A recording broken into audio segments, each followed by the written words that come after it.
Welcome to our channel. Today we present to you the Starlight Salvation, a Haven Tale special. It is a cold night in the long winter. The wind howls through the ruined buildings of a mountain village. Battle-worn Termicon scans the perimeter while Caby searches for dry wood near a broken hearth. Suddenly, Caby's eyes widen. She looks down at her paws. Then she looks back at the fire. There's something about this place. It feels important, like once it was full of life, full of joy. It's a human thing, a celebration. The ruins of a statue suggest a large humanoid figure wearing a red hat and holding a sack. Termicon processes the data. Ancient Earth tradition, Christmas. Drasen grunts softly, emerging from a pile of rubble.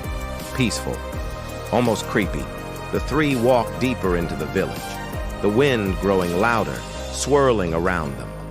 Suddenly, Caby stops. There, buried under some rocks, is a small wooden box with a faded red bow. She carefully brushes the snow away and opens it. Inside is a collection of ornaments, each more beautiful than the last. One catches Caby's eye, a glass star dusted with silver. She wipes it off and holds it up. This is beautiful. Let's bring it back, just for one night. Drasen shakes his head. We don't have time. We should move on before morning. But Caby is already moving.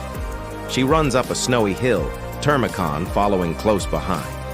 She places the star on top of a large rock, then steps back.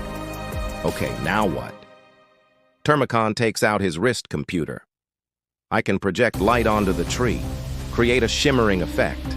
Drasen emerges from the foliage, holding two logs. Anyone else? Got a big enough rock for a seat? Perfect.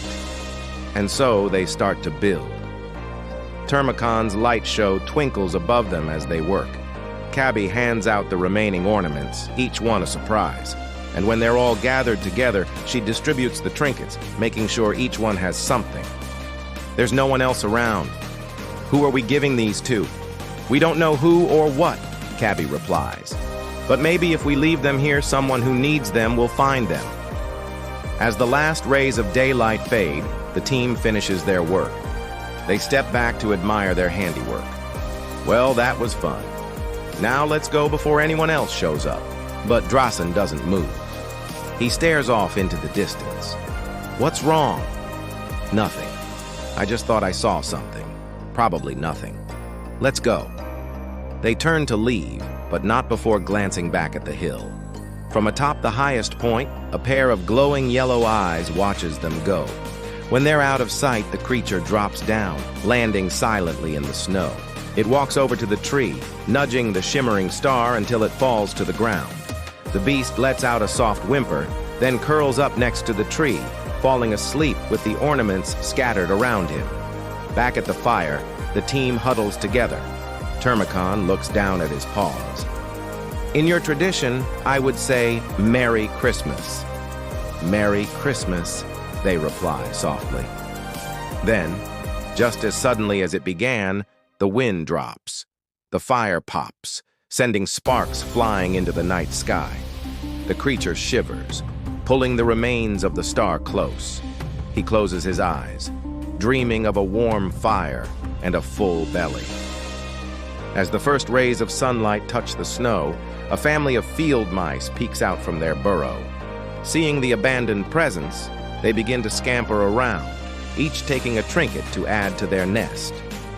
Meanwhile, the star lays where it fell, half buried in the snow. The beast stirs, then rises. Stretching, he shakes the snow from his fur. He takes one last look at the ruined village, then disappears into the forest. The wind begins to pick up again, howling through the trees. The camera pans up to reveal the sky.